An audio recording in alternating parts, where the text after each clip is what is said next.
disons, Père, si tu voulais éloigner de moi cette coupe, toutefois que ma volonté ne se fasse pas, mais la tienne. Alors un ange lui apparut du ciel pour les fortifier. Étant en agonie, il pria plus instamment, et sa sueur à terre. Après avoir prié, il se leva et vint vers ses disciples, qu'il trouva endormis de tristesse. Parole du Seigneur. Le thème qui m'a été donné, c'est, je dois le lire textuellement, mais ce n'est pas le thème que nous allons aborder. La prière, source de l'influence positive de la femme chrétienne dans la communauté. La prière, source de l'influence positive de la femme chrétienne dans la communauté. Ça, c'est la pensée qui m'a été donnée. Mais je voudrais vous proposer un autre thème qui ne contredit pas du tout celui-là. C'est un peu bizarre d'expliquer. C'est devenir une femme de prière au modèle de Jésus-Christ. Vous êtes d'accord avec moi? Jésus n'est pas une femme. Quand je dis au modèle de Jésus-Christ, je suis en train de dire devenir, en fait, calquer sa vie de prière sur Jésus. Ou en d'autres termes, qu'est-ce que la vie de prière peut nous enseigner? La vie de prière de Jésus. Donc, devenir une femme de prière ou une personne de prière. Parce qu'il y a des hommes ici, il ne faut pas dire que c'est pas à vous. C'est pas à vous, c'est à nous tous. Mais devenir une femme de prière selon le modèle de Jésus-Christ. La pensée qui nous a été demandée d'aborder au-delà du thème, c'est pour ça que j'ai trouvé ce thème ici. Le but, c'est nous amener, surtout amener les femmes à développer une vie de prière, à développer leur intimité avec Dieu dans la prière. Alors, pendant que je lisais la Bible, j'essayais de trouver des modèles des femmes de prière, mais de prière d'intimité. Je n'en ai pas trouvé. Amen. Pas des femmes qui prient, parce que des femmes qui prient, il y en a. Mais des femmes dont la vie de prière est l'expression d'une certaine intimité avec Dieu. Parce que le but de notre message ce soir, c'est que les femmes développent une vie d'intimité avec Dieu. Et que la conséquence de cette vie d'intimité soit en fait à une influence positive dans la communauté. Une vie d'intimité qui nous amène à une influence positive dans la communauté. Pendant que je lisais, pendant longtemps, en fait, mon message, c'était Esther. Mais je me suis rendu compte qu'en lisant l'histoire d'Esther, bien sûr, c'est quelqu'un qui connaît Dieu, qui est dans une certaine mesure attaché encore à la loi de ses pères. Mais on ne sait pas voir clairement dans l'histoire d'Esther que ce qu'elle a fait était l'expression d'une vie d'intimité. C'était certainement l'expression d'une vie de prière, parce qu'elle a dit, c'était certainement la prière, parce qu'elle a dit, je vais publier un jeûne pendant 3 jours, vous allez jeûner, je vais jeûner et je vais paraître devant le roi. C'est une prière. Et beaucoup de gens font ce genre de prière, n'est-ce pas? Quand tu as des problèmes, tu entres en prière. Tu vas demander à Dieu quelque chose. Tu te prives de nourriture, tu te prives de lit parfois, tu te prives de telle autre chose parce que tu veux que Dieu t'exauce. Mais la manière dont le thème m'a été communiqué, c'était que l'on ne voulait pas d'une prière comme d'un instant, d'un moment. On voulait de la prière comme d'une vie. Parce que c'est là le défi de nous tous en tant que chrétiens. Nous avons des moments de prière, mais très peu d'entre nous ont des vies de prière. Amen. Nous avons des moments. Et nous aimons des moments. Nous aimons ces instants où on dit notre programme de 30 jours de jeûne et prière. Je parlais à un aîné récemment qui me disait même, il était venu de Kinshasa, il m'a dit, à Kinshasa, quand il y a Bunda 21, la ville s'arrête, tout le monde va prier. Le 22e jour, chacun rentre dans ses affaires.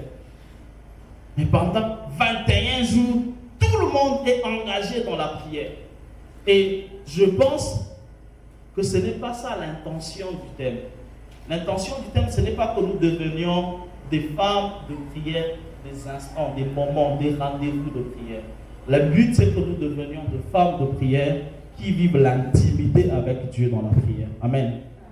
Et donc, c'est pour ça que je vous ai dit, quand j'ai essayé de chercher, je n'ai pas trouvé, et du reste, même pour les hommes, il n'y en a pas beaucoup, hein, des modèles, des gens qui vivent l'intimité. Peut-être qu'on peut parler de David. David, c'est peut-être un modèle dans la Bible de quelqu'un de qui on peut voir l'intimité avec Dieu. Mais très souvent dans la Bible, on voit des gens, des instants, des moments, surtout quand rien ne va. Quand il y a un défi particulier, quand ils sont dans une difficulté particulière, et malheureusement, ça nous a déformés par rapport à notre façon de nous approcher de Dieu. Nous nous approchons de Dieu selon nos crises. Je voulais aussi m'intéresser à Anne, mais je me suis rendu compte que même Anne, c'est la crise qui l'amène dans la présence de Dieu. Et ta vie de prière sur Anne, ce n'est pas un modèle de vie de prière. Amen. Anne n'est pas un modèle de vie de prière, parce que c'est la crise qui l'amène à prier. Alors, quand je cherchais, je me suis dit finalement, qui est le modèle de prière parfait? Qui est celui de qui nous pouvons apprendre une vie d'intimité avec Dieu? Et je me suis rendu compte que peut-être la seule personne, c'est Jésus. Je pense que c'est de lui que nous pouvons apprendre l'intimité. Surtout pour nous qui aspirons à l'impact. Et ici encore, je ne voudrais pas que nous puissions prier ou devenir intimes à Dieu parce que nous recherchons l'impact. Le but du message, c'est de se dire, ces femmes-là qui sont intimes à Dieu accomplissent des grandes choses avec Dieu. Mais pas sois intime pour accomplir de grandes choses. Amen. Que l'intimité soit le but. Que l'intimité ne soit pas le moyen par lequel tu atteins tes objectifs. Parce que beaucoup de gens, malheureusement, ils se servent de Dieu comme un moyen, comme un canal. Dieu n'est pas le but. Le but, c'est l'intimité. Le but de ce programme, c'est que nous devenions intimes. Amen. C'est ça le but de ce programme. Le but de ce programme, du moins le but de cet enseignement de ce soir, c'est que nous devenions intimes. C'est ça d'abord. Le but de ce programme, ce n'est pas nous apprendre un secret pour devenir des femmes d'impact. Le but de ce programme, c'est d'abord nous apprendre à être des femmes intimes à Dieu. Ou des hommes intimes à Dieu. Des personnes intimes à Dieu. Parce que ces personnes-là, elles sont de moins en moins nombreuses. Des gens qui sont intimes à Dieu. Et parce qu'ils sont intimes à Dieu, Dieu accomplit des choses à travers elles. De la vie de Jésus, nous pouvons apprendre un certain nombre de choses. Je vais les lister peut-être 5 ou 6. Dans Marc chapitre 1er, le verset 35, on apprend deux choses. La première chose qu'on apprend de ce texte, on dit que Jésus, chaque matin, permettez-moi de lire, on dit que chaque matin, il s'est levé. Vers le matin, pendant qu'il faisait encore très sombre, il se leva et sortit pour aller dans un lieu désert où il pria. La première chose qu'on retient de ce passage, c'est que pour devenir une femme de prière, pour devenir une femme qui vit l'intimité avec Dieu, la prière doit être un rendez-vous quotidien avec Dieu. La prière doit être un rendez-vous quotidien avec Dieu. Comme je l'ai dit, nous aimons tous des programmes de prière. Mais l'intimité ne se construit pas sur des programmes. L'intimité se construit par la routine. La routine ne vous donne peut-être rien de palpitant. Parce que nous sommes devenus un peu comme drogués. Nous sommes devenus drogués aux choses exceptionnelles. Nous sommes devenus drogués aux émotions fortes. Que nous n'arrivons plus à apprécier la constance avec Dieu. Amen. Nous ne savons plus apprécier ce que nous faisons au quotidien avec Dieu. Le quotidien ne nous intéresse pas. C'est pour ça que même quand vous arrivez au culte,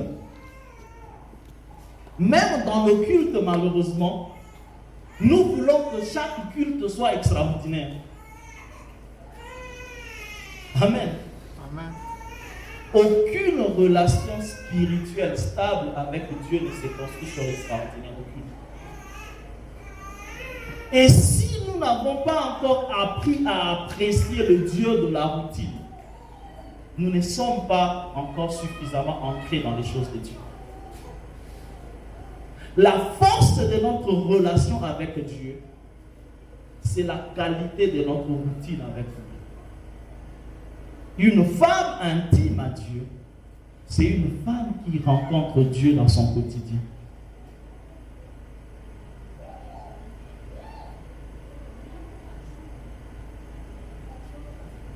Si Dieu n'est pas encore le Dieu de tes rencontres quotidiennes, c'est que tu as un problème dans ta relation avec Dieu. Amen. Amen. Nous aimons tellement l'extraordinaire que nous avons du mal à bâtir une relation saine avec Dieu. Il faut que quelque chose se passe forcément. Amen. C'est-à-dire, quand tu vas prier, il faut forcément que Dieu te parle. Quand tu vas prier, il faut que forcément tu t'agites. Quand tu vas prier, il faut forcément que tu aies des visions. C'est-à-dire que tant qu'il n'y a rien d'extraordinaire, tu ne te sens pas épanoui dans ta relation. C'est pour ça que tu es à la recherche de programmes spéciaux, de rendez-vous spéciaux, montagnes spéciales, autolonacées. Parce que tu n'as pas appris à apprécier ton quotidien avec Dieu. La force de toute vie de prière, c'est la qualité de notre quotidien avec Dieu. Ces temps-là que tu passes régulièrement. Ici, Jésus, on dit que c'est très tôt matin. Ce n'est pas extraordinaire. C'est juste un moment où il parle à son Père. Chaque matin. Avant qu'il ne fasse jour. Je ne sais pas combien de temps ça prend. Parfois vous ne vous dites pas grand-chose. Parfois, moi, je vais prier, parce que moi, je prie le matin. Parfois, je vais prier. Je me rends compte, en fait, que j'ai été dans la présence de Dieu, mais je n'ai pas prié. Maintenant, j'ai appliqué à la masolo, mais dans la présence de Dieu. Amen. Il y a des jours comme ça, tu arrives là, tu te sens emporté. Peut-être c'est une vision que tu as pour l'heure. Je me laisse emporter par ça. Ça prend 1 heure, ça prend mon temps de prière, et puis je dis Amen, je pars. Apprends à apprécier ton quotidien avec Dieu. Ça n'a pas besoin d'être extraordinaire.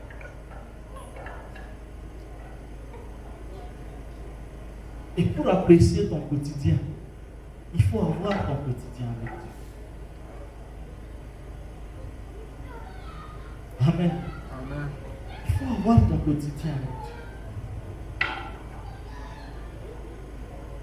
Nous ne voulons pas des rendez-vous personnels avec Dieu parce que je vais m'ennuyer, c'est pas intéressant, c'est pas mi pas na sikia, yele mi kuomba siku tano, mi pas qu'on a sikia, hapana kusikia ya sauti, mi pas qu'on a sentir Mungu ndani ya présence. Apprends à apprécier ton quotidien avec Dieu. Notre force en tant que chrétien se cache dans notre quotidien. Ça peut être 5 minutes chaque jour, ça peut être 10 minutes chaque jour. Ça, c'est notre force.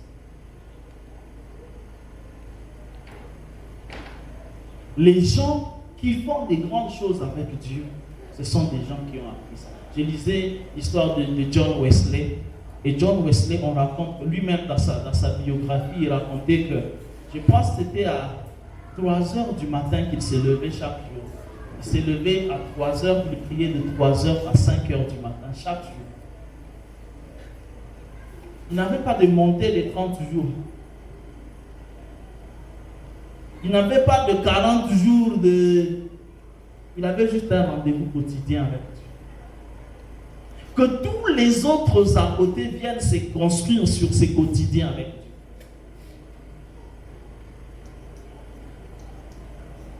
Amen.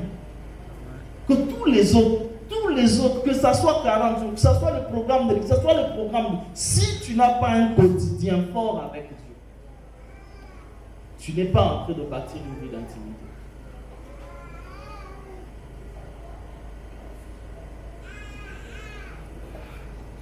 La deuxième chose que j'aimerais dire, toujours dans cette pensée, on dit que c'est chaque matin que Jésus le faisait, c'est que l'intimité avec Dieu précédait son activité avec Dieu.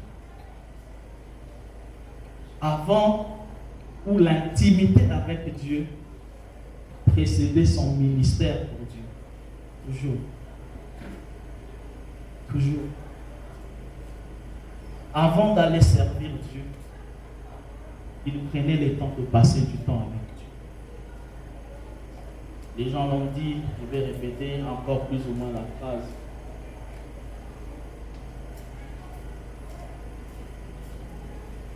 Tu ne peux pas aller parler aux gens d'un Dieu que tu ne connais pas.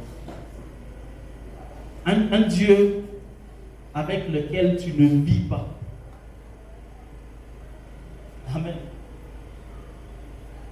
Un pasteur, je ne sais pas s'il est grand saint américain, je pense qu'il y a une année ou 2 ans, il est tombé, on a découvert qu'il entretenait une relation extramaritale. Et puis l'un de ses étudiants a commenté, il dit, un jour ils étaient dans le cours et puis l'enseignant leur a dit qu'il est trop occupé pour prier. Il n'a pas le temps de prier. C'est quelqu'un qui voyageait à travers les mondes. Un jour, je suis entré sur son agenda parce qu'il avait posté son agenda sur son site web. J'ai vu, il prêche aujourd'hui ici, il prêche là-bas, il prêche là-bas. En fait, c'est en Afrique du Sud, c'est en Corée, c'est aux États-Unis, c'est chaque jour. Et puis il a dit aux étudiants, je n'ai pas le temps de prier. Je suis tellement occupé à servir Dieu que je n'ai pas le temps. Et il dit que lui, c'est quand il est en train de préparer son message qu'il passe du temps avec Dieu. J'ai dit non.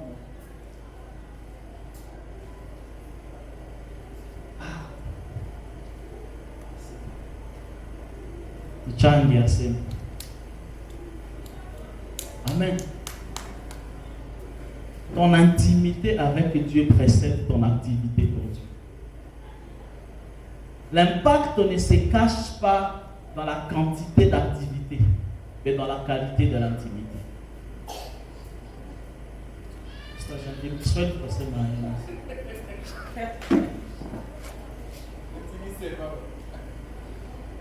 À 8 heures.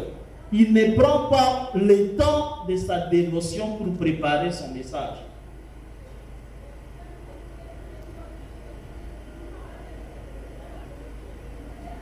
Ne devenons pas même trop occupés par Dieu pour prendre le temps avec Dieu. Non, non, non. Notre intimité précède notre activité. Ne justifiez pas votre manque d'intimité par la quantité de vos activités. Amen. Oh, mais t'as honte, Dieu. Évangélisation wakati yote biko na beba miuku na kule biko la muka asubuhi ndio maana mimi napenda culte matinale parce que moi je sais pas prier la nuit. Donc moi la nuit c'est pour dormir pour moi ça. Pour moi la nuit c'est pour dormir, c'est pas pour faire autre chose que dormir. Alors, le soir, on est trop fatigué pour prier. Pour moi, c'est le matin. Donc, les cultes matinaux, moi, je ne les aime pas. Parce que si je vais au culte matinal, c'est que ces jours-là, je n'ai pas eu mon temps avec Dieu. Et donc, moi, pour moi, le choix est clair. Entre le culte matinal et mon temps avec Dieu, je passe mon temps avec Dieu. On ne peut pas remplacer. Oh Dieu, il est dans le pays ici. Mais ma sécurité, il faut mis ça en ensemble, moyen pour. Vous savez, le marié, ça faisait d'ailleurs, je parle aux femmes mariées. Même si tu as été occupé comment, ça c'est, mais je parle des hommes et je parle de la femme. Même si tu as été occupé comment à chercher l'argent pour nourrir ma famille. Et la femme sait aussi que ouais pas dans ta fita maneno ngine pas kulisha ni. Yeye tasema masiku hizo pas kuangalia. Kwa kuna maisha hizi kuna tesa si. Parce que kazi yako ya kupouvoir il n'est pas qu'on a annulé la responsabilité pour occuper de la femme. Amen. Et c'est pareil pour les femmes. Attends, moi je vois par exemple, ma maman là, ça t'a conclu. Je vois par exemple mon épouse là, des bébés. Mais à un moment, tout à fait tout. On a ce qu'il aime toi, ton wif. Ce n'est pas un wif, c'est pour tout. En fait, il peut la pousser ma gueule pas qu'on a femme qui est occupée, qui est dans le choc, mais l'intimité est un besoin. L'intimité du temps passé, du temps que l'on t'accorde de l'attention, c'est un besoin. Et le fait d'être occupé à faire de bonnes choses pour votre foyer ne comble pas les besoins d'intimité. Le besoin d'intimité doit être comblé. Et ne pensons pas que parce que j'ai passé du temps à faire les choses de Dieu, ça justifie le fait que je ne passe pas du temps avec Dieu. Amen.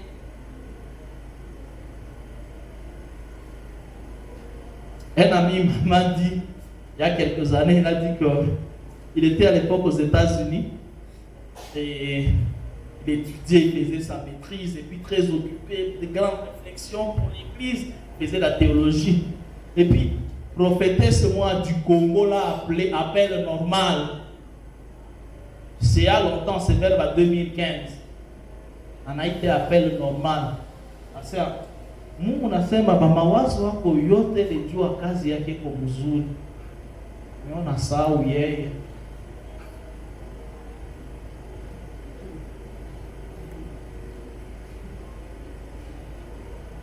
Amen.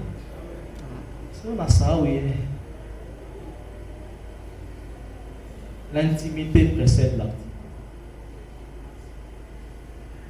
Et surtout, l'activité ne remplace pas l'intimité. L'activité ne remplace pas l'intimité.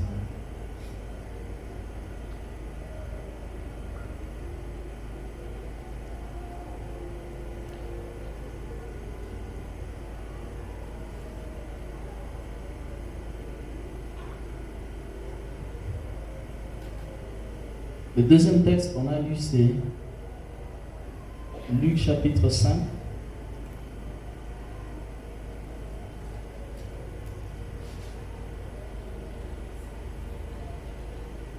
Versets 15 à 16.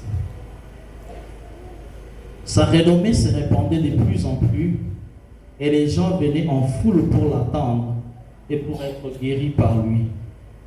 Et lui, il s'est retiré dans le désert et il priait. Amen.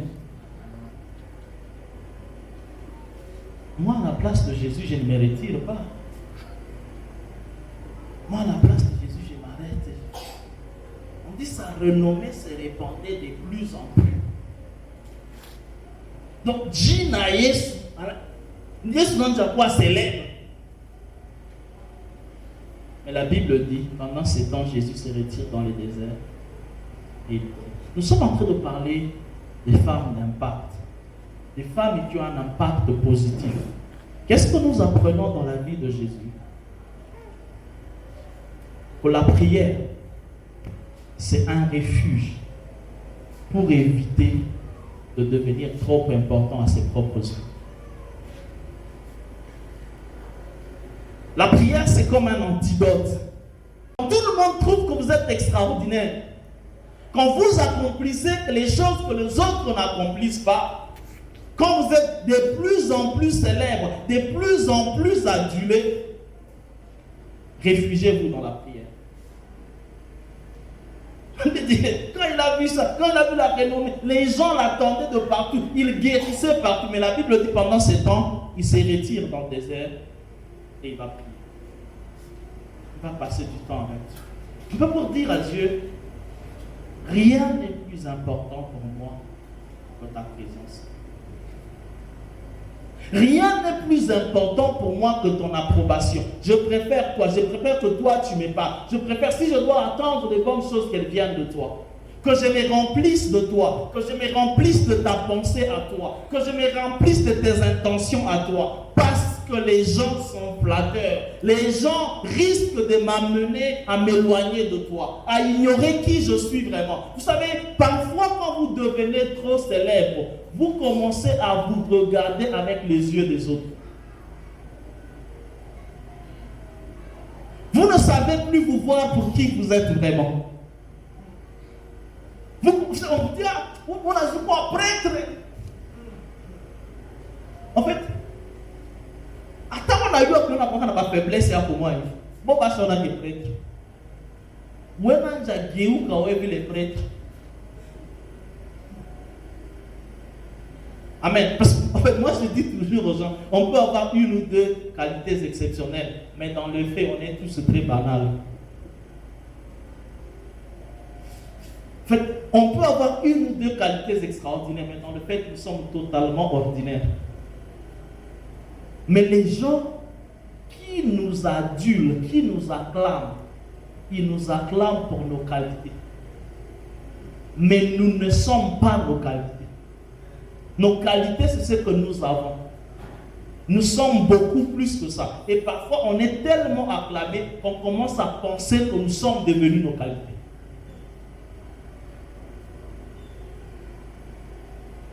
Quand je parle aux femmes d'influence,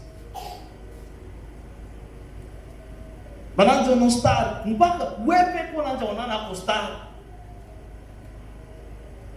Amen. Où est-ce qu'on a un star? En fait, qu'est-ce va te dire qu'on est bizarre?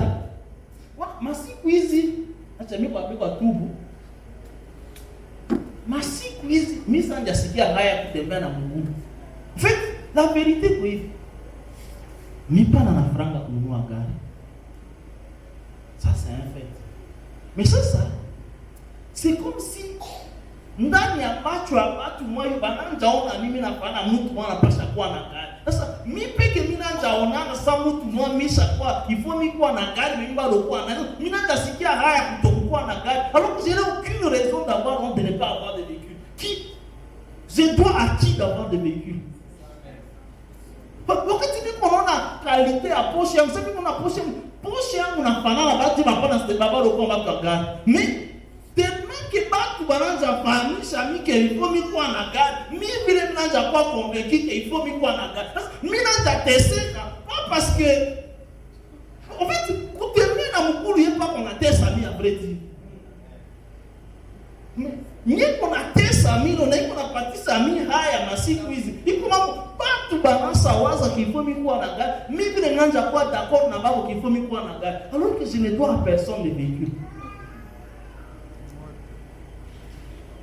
Alors Jésus comprend que dans des moments comme cela, il faut rentrer en prière.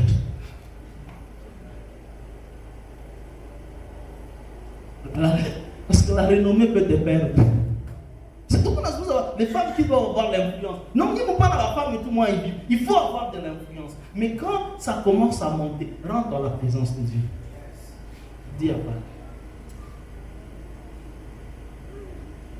Vous savez, La renommée, pourquoi elle opère? Comme je vous ai dit, ça t'amène à commencer à minimiser les choses sur lesquelles tu dois travailler. Parce que comme je dis, les gens apprécient seulement la bonne chose, mais ils ne connaissent pas tout de nous. Toi, tu sais, pas qu'on apprécie, moi je lutte avec ceci. Mais finalement, au bout d'un temps, tu commences à rechercher les choses pour lesquelles les gens t'acclament.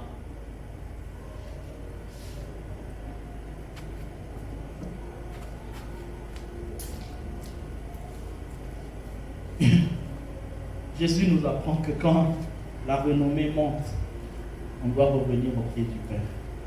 Il dit qu'il s'est retiré dans le désert. Là, il est allé prier. On ne sait pas quel genre de prière. Mais pas Jésus et lui mais si tu quittes moi, Mouzouri, na figure, mais pas nous avons passé. Si tu l'oublie, moi, mon temps, pas qui en tout cas, si tu ne pas nous avons. Moi, je ne pas mais maman Esther, si on a eu on a fait tabac, on a senti. Si vous ne pas, mais la fois tu ne pas checker. Oh, tu es dans la présence de Dieu, moi t'as couru dans cette cabine.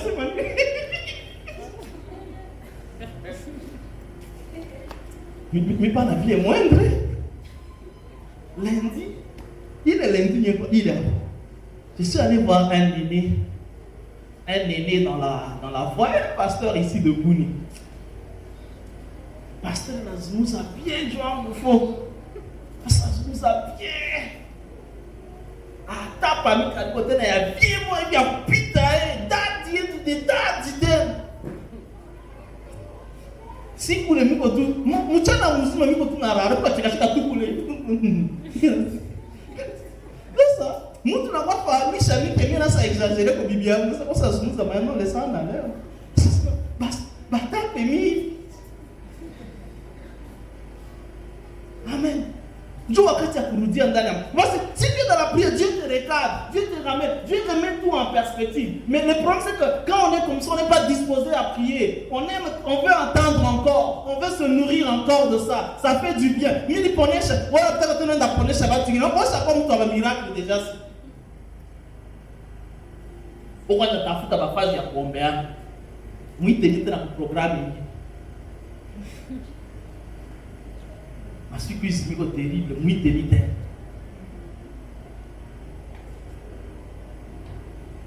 La prière, c'est notre rempart. Quand on sent que les choses commencent à bien se passer, quand on sent qu'on est acclamé. En fait, rentrons, après la rentrée, prier. Rentrer, passer du temps avec Dieu. Revenir vers Dieu. Parce que quand Jésus part dans les déserts, il pouvait juste se retirer, mais il décide, ça c'est vraiment, je me détache de tout, je me sépare de tout, je vais être dans un endroit où je vais écouter Dieu. Amen. Apprenez à faire ça. Apprenez à faire ça. Luc chapitre 6.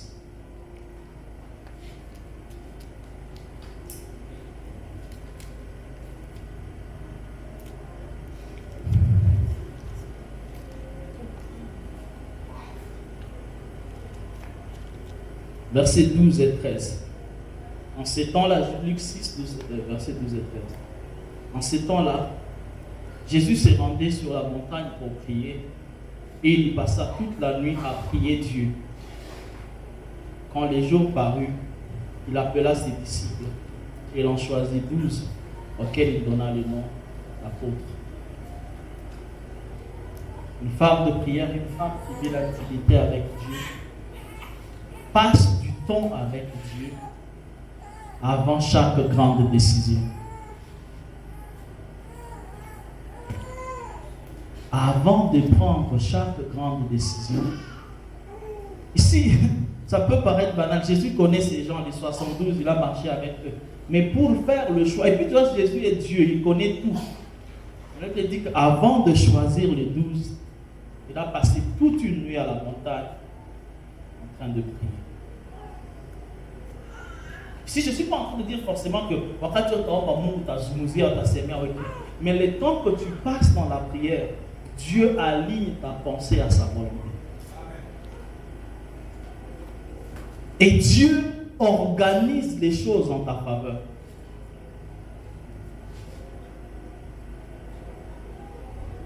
Nous ne voulons plus nous arrêter. Je pense que l'un des pièges dans lesquels le diable nous a plongé ces temps-ci, c'est l'illusion de manque de temps. Le diable nous a fait entrer dans l'illusion, en fait, dans la peur de la perte de temps, dans la précipitation, comme si tout devait se faire rapidement et que chaque minute qui passe est un temps que tu perds. Il faut décider maintenant. Pour ça, encore quand tu as fait ta nyumba, tu n'as pas mouillé. Qui la commissionnaire n'a dit, c'est moi, comme on a fait la nyumba, en fait, l'objectif est qu'on amène ta décision bio.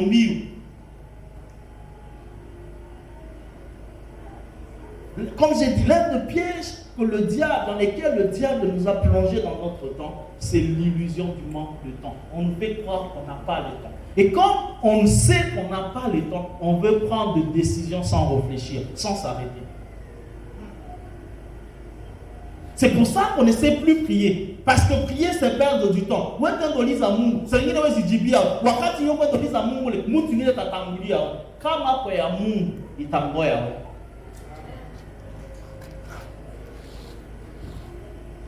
En fait, c'est tout ça s'aligner à la volonté de Dieu. S'aligner à la volonté de Dieu, c'est aussi attendre que Dieu dise quelque chose. Même si ça doit te prendre du temps, tu attends d'abord que Dieu le dise.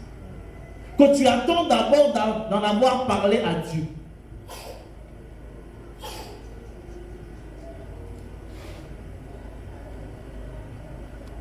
Il dit quand même biombu. À ta pas changer que mawazo. Quand même on a changé mawazo, mbi et pas du chagua, ouais.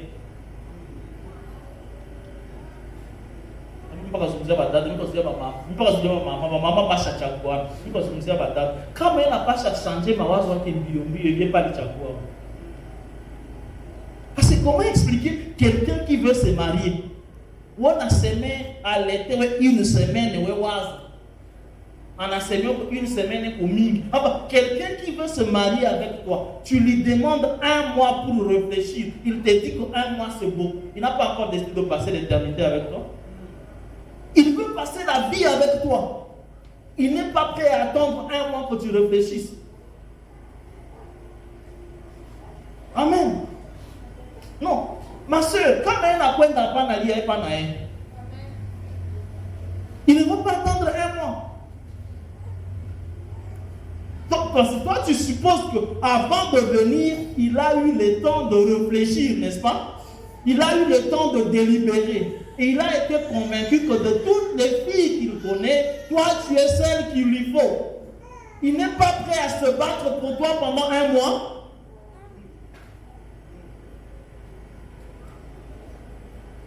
Et il sait qu'il veut t'engager dans une décision qui va vous prendre toute votre vie. Il n'est pas prêt à te laisser un mois de réflexion.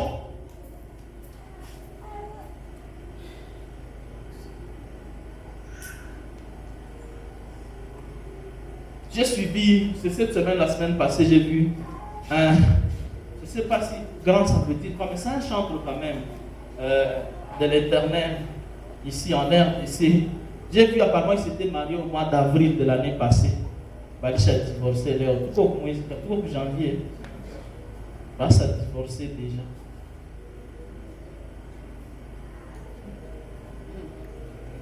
Moi, je ne me pose pas beaucoup de questions, pas du hasard.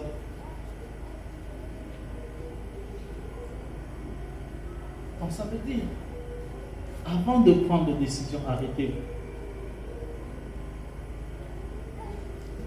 C'est le diable qui vous fait croire que vous n'avez pas le temps. Même pas le temps de demander à Dieu.